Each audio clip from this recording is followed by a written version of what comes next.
A través de RCR presentamos Radar Económico. Gracias a el Instituto Peruano de Economía, IPE.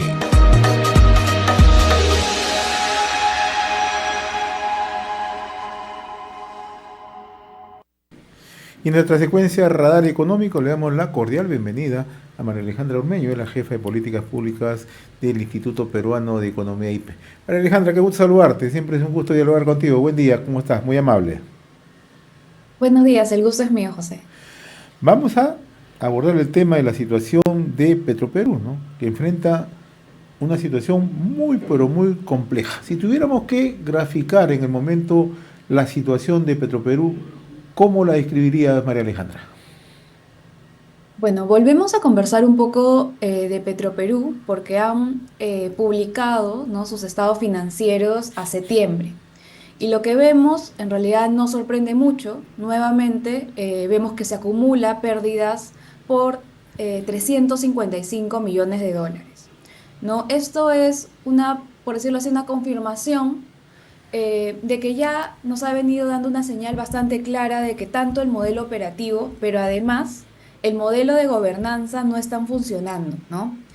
El IPE estimado que desde el 2013 hasta el 2024, el gobierno peruano ya ha comprometido más de 24.000 millones de soles para evitar que Petroperú se vaya a la quiebra, ¿no? A través de capitalizaciones, préstamos, en fin, diversos apoyos para evitar nuevamente que Petroperú se vaya a la quiebra.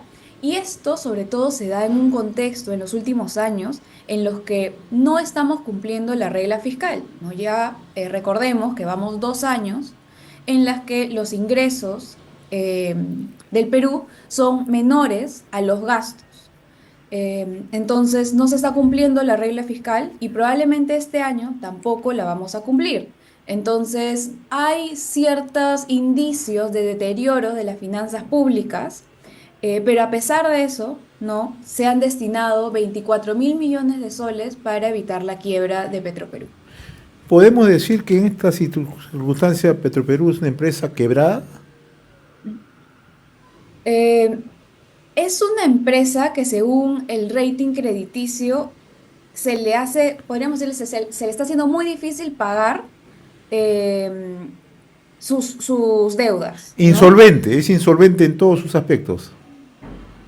Sí, y sabes que cuando lo comparamos sobre todo con otras empresas petroleras estatales, lo que vemos es que en varios indicadores financieros está por debajo. Por ejemplo, analizábamos la rentabilidad, ¿no? Y el año pasado tuvo una rentabilidad negativa de -8%. Em, y era el peor resultado, como te digo, comparándola con otras petroleras estatales de la región.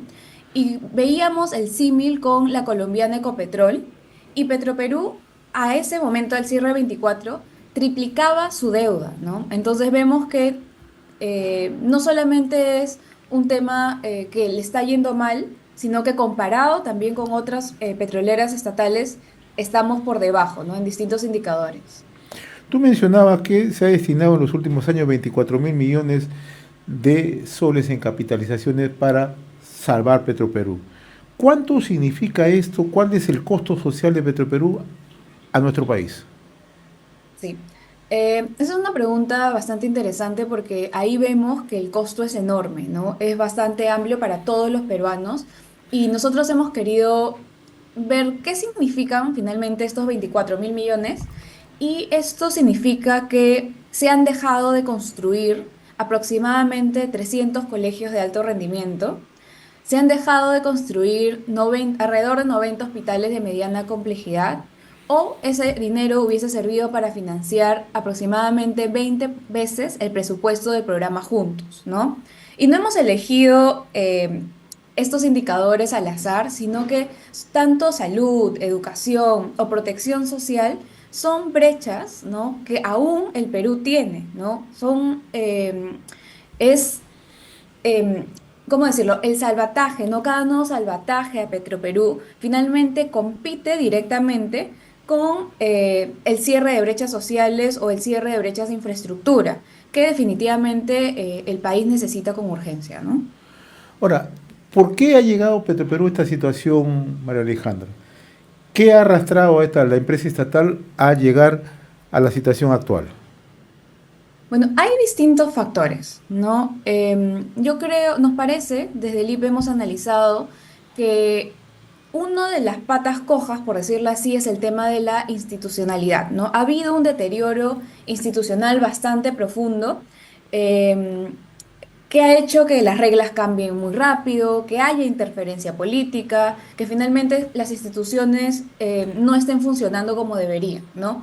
Y todo esto finalmente ahuyenta la inversión, ¿no? Ahuyenta y frena el desarrollo, sobre todo en las regiones, porque finalmente no estamos hablando que Petroperú es Lima o Petroperú solamente se concentra en la capital.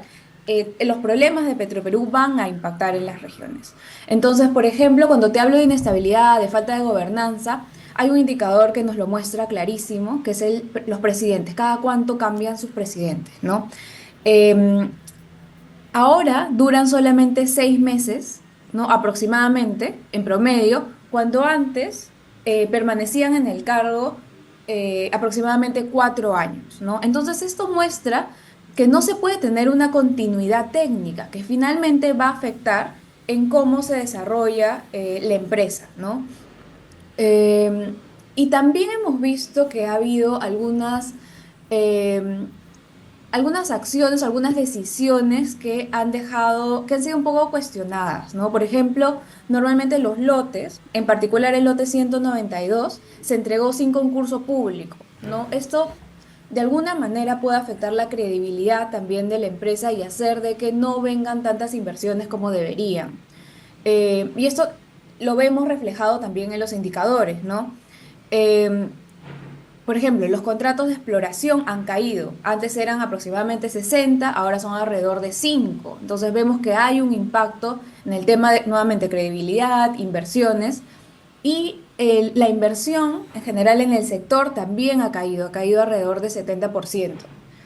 Entonces ahí vemos que el tema de gobernanza es un tema bastante importante, que ha afectado definitivamente el rendimiento de la empresa, pero además hay un tema no solamente de rentabilidad, sino también de producción, de productividad. Y ahí, por ejemplo, sale el tema de la refinería de Talara, ¿no? Esta refinería finalmente fue un proyecto público carísimo, ¿no? Debió haber costado alrededor de 1.300 millones de dólares, pero costó 4 veces más. Y ahora cuando vemos, ok, ya, el proyecto ya está. ¿Cómo está operando? Vemos que opera alrededor de 45% de su capacidad, ¿no? Entonces, hay varios problemas que resolver ahí. Estamos dialogando con María Alejandra Ormeño, la jefa de políticas públicas del Instituto Peruano de Economía, a propósito de la situación de Petroperú. Quiero recoger algo que lo has tocado con mucho énfasis, el tema de las futuras inversiones. Pero si no tenemos exploraciones a la vista en Petroperú, que es algo que de una u otra manera marca el horizonte de lo que van a ser las futuras inversiones.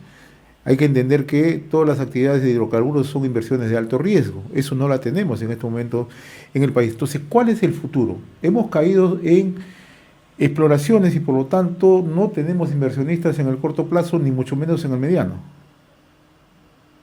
Sí, ahí no hay una solución directa y fácil, ¿no? Eso es importante mencionarlo. Cualquier alternativa para solucionar ese problema va a tener consecuencias, de todas maneras. Sin embargo, creo que hay algo bastante importante que es que no se puede seguir poniendo dinero público, ¿no? Dinero de finalmente todos los peruanos sin exigir un cambio de fondo, una reforma estructural en Petroperú, ¿no? Eh, y bueno, los expertos han dado distintos tipos de soluciones, ¿no? Pero nuevamente, ¿no? Se debe centrar este tipo de soluciones en garantizar gobernanza técnica y una estabilidad operativa, mayores inversiones también, ¿no? Y responsabilidad fiscal. Ahora, ¿cuál es el papel de Perupetro, que es el regulador? Sí, en el tema de Perú Petro también, justo lo que te contaba del lote, tiene bastante importancia porque finalmente depende de él la credibilidad y con credibilidad es cómo vamos a alcanzar y atraer las inversiones, ¿no?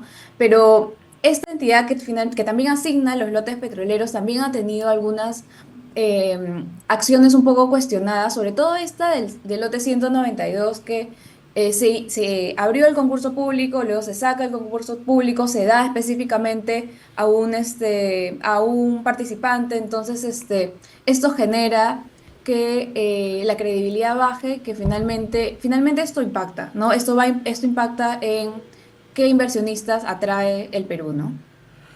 Ahora, desde el IPE siempre ustedes plantean alternativas, soluciones o qué salidas se pueden encontrar. ¿Qué es lo que se propone en este escenario para Petroperú? Ok, de ahí se ha hablado de varias opciones. Como te digo, no hay ninguna opción que sea una solución fácil. Se ha hablado, por ejemplo, de una liquidación. Sin embargo, esto podría generar juicios, probablemente más crisis financiera, probablemente no sea una buena alternativa. Se ha hablado también de proceso concursal, ¿no? En Indecopi. Esto ayudaría de alguna manera a reorganizar la deuda mientras la empresa sigue funcionando. Sin embargo, necesitaría un apoyo político del MEF y del Ministerio de Energía y Minas, ¿no? Siempre lo decimos, si no hay voluntad política, no va a pasar absolutamente nada, ¿no? Hay otra opción que es una venta parcial, ¿no? La idea de esta venta parcial sería atraer un socio privado para que sobre todo ayude en la gestión técnica eh, y eso nos ayudaría también a controlar un poco el tema fiscal, ¿no? Sin embargo, desde el IPE nosotros sí vemos que cualquiera de estas opciones no va a poder darse de manera adecuada si es que no se cumplen ciertos requisitos. Como por ejemplo, que Talara, la refinería, debería funcionar, ¿no? En su capacidad, no 45% como lo hace ahora, sino debería producir en la capacidad para la cual se ha construido, para la cual se ha gastado, se ha invertido tanto dinero, ¿no? Además, consideramos que es muy importante una ley que garantice una gobernanza independiente. ¿Esto qué haría? No tantos cambios políticos como lo que hemos visto, ¿no? Que hemos pasado de que un presidente te dure 4 años, que es más o menos lo normal, a meses, ¿no? Eso no debería pasar, eso hace que no se tenga tanta credibilidad en la empresa, ¿no? Y además, ¿no? Hemos visto que otras petroleras, y les ha funcionado, es que han incorporado asesores externos, ¿no? Que tienen un estándar de gestión privada un poco más alto, con unos estándares más específicos, tal vez, que ayudan a la gestión de la empresa, ¿no? Y nuevamente, lo que buscamos también es un plan de renegociación de deuda, pero creíble, ¿no? Porque finalmente si uno le presenta un plan no creíble a un inversionista, pues ellos saben de esos temas y no va a seguir adelante esto, ¿no? Y además no seguir transfiriendo recursos a Petroperú, que sería también parte de una decisión política. Sí, no más recursos sin condicionar ese apoyo, ¿no? Con metas, plazos, resultados verificables, ¿no? Esto de salvataje sin exigencias, eso es algo que le hace mucho daño a las finanzas públicas y finalmente a los peruanos. Muy bien, María Alejandra, yo te agradezco la amabilidad. Antes, permíteme plantearte una pregunta que, saliéndome del tema Petroperú, pero que también tiene vigencia y sobre el que el Instituto Peruano de Economía, IPE, siempre le han mostrado bastante interés en los últimos meses, en los últimos años, la minería ilegal. Porque hay una pretensión en el Parlamento Nacional, hay un predictamen que busca ampliar el reinfo hasta el 2027 y también buscan que dejar sin efecto la exclusión de más de 50.000 mineros informales e ilegales que no cumplieron con los requisitos ni con los plazos. Me gustaría conocer tu opinión, por favor. Sí, por supuesto, José. En el IPE hemos venido mostrando con data y con evidencia que la minería ilegal tiene vínculos bastante estrechos con la criminalidad. Actualmente, la inseguridad ciudadana es el mayor problema de los peruanos. Normalmente era la corrupción, pero ya no. La corrupción ha pasado a un segundo puesto y la inseguridad ciudadana es ahora el problema más álgido para los peruanos. Una de las razones por las cuales la minería ilegal ha proliferado es el tema del reinfo. No estamos hablando acá de los informales, estamos hablando de los ilegales que debido al reinfo están amparados en una especie de formalidad. Si nosotros realmente queremos, ¿no?, acabar con esta ilegalidad de la minería, vamos a tener que tomar medidas eh, claras y específicas. Nosotros hemos dicho desde el IPE varias veces que una de estas medidas, no la única, pero una de estas medidas es el cierre definitivo del reinfo, porque ya las personas que quedan son personas que han estado más de un año, ¿no?, en este registro y no se han formalizado. Probablemente hayan casos específicos en los que se tenga que evaluar, donde sí, probablemente no han tenido las posibilidades de formalizarse y sí deberían estar en este registro. Sin embargo, la gran mayoría ya no debería estar porque finalmente están actuando amparados por el Estado, ¿no? Entonces yo sí creo que deberían haber una mano un poco más dura y hacer un cierre de Reinfo, no cambiarle de nombre, que también se debatió eso, ¿no? Cambiarle de nombre a Reinfo por otro, esa no es la solución, sino la solución es, uno, no, o sea, los 50.000 que se excluyeron, ya se excluyeron, ¿no? Probablemente si alguien apela, ok, se puede revisar ese caso, pero no la mayoría. Y el tema del aplazar no nos parece para nada una solución, al contrario, sería bastante contraproducente para el tema de la minería ilegal y la criminalidad, porque finalmente está bastante ligado. María Alejandra Ormeño, jefe de Políticas Públicas del Instituto Peruano de Economía, muy reconocido por esta comunicación. Gracias, como siempre. Buen día. Gracias. Buen día también. Gracias. Conversamos con María Alejandra Ormeño del Instituto Peruano de Economía en nuestra secuencia Radar Económico.